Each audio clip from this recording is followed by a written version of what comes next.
Hello, my name is Anna Brizendine. I am in the Explorers 4-H Club, and I'm currently a 4-H ambassador and junior leader.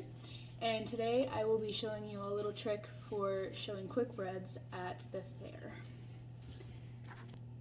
So I'm currently making a zucchini bread, and as you can see, no batter has been put into my pans yet. They are both glass, and I did line them both with wax paper like the recipe calls for.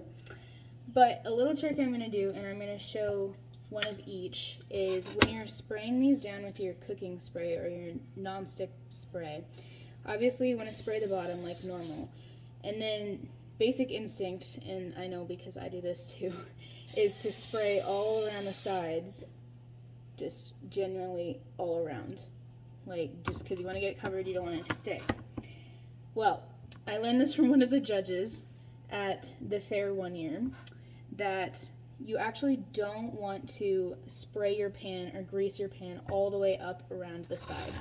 You don't want to get it all the way around.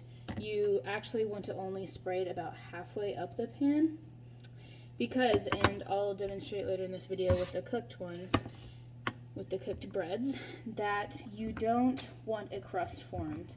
And if you spray it all the way up like I did in this pan, a big, typically darker, could even get black depending on how long you cook your breads for, it could have a really dark edge around it, and you don't want a big crust because then you're going to have obviously a bunch of crunch to your slice of bread, and it's not as appealing as the judges would like, and it's a lot darker than they would prefer to have on a bread. Whereas if you spray the bottom, like I'm going to do in this pan, and then you only spray it up about halfway, I'm being very careful here. If you only spray it up about halfway, and then I typically do most of it on the bottom so I can like spread it with my finger, so that way I make sure not to go up too high on greasing.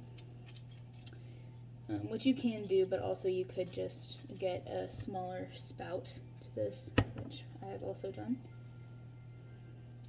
But you do want to make sure that you do grease the sides, and it's not like you're only greasing to right here. You want to make sure you grease a good halfway up, but don't go all the way up like I did in this pan. Alright, so I split my zucchini batter up into these two pans that I just greased. And I filled it up a little bit over halfway, just like the recipe said to. And I'm going to put it in for 45 minutes to an hour.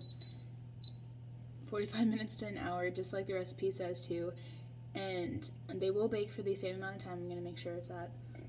And I'm just going to stick a toothpick in it to see when it comes out. And then I'll be back and we'll see if this works. Alright, so this zucchini recipe does make the loaves a little bit darker, but as you can see around the edges here, this is a chunk of pineapple right here, but this side, this crust, if you will, is a lot lighter, a lot more natural, same color as the loaf of bread, whereas this loaf, the one that I greased all the way up, is pretty dark, and it has quite a bit of a crust forming around it. Pretty dark around all of the edges, and it's not necessarily bad for your bread to have that, but it's more preferred to have it naturally like this at the fair, and a lot of judges do prefer this. It doesn't necessarily make the top lighter or make the whole thing lighter, it's just that there's less of a crust, there's less of a width of a crust in this. This is pretty flat, just going to it, whereas this really is more raised as well. So yeah, hopefully this helps you at the fair.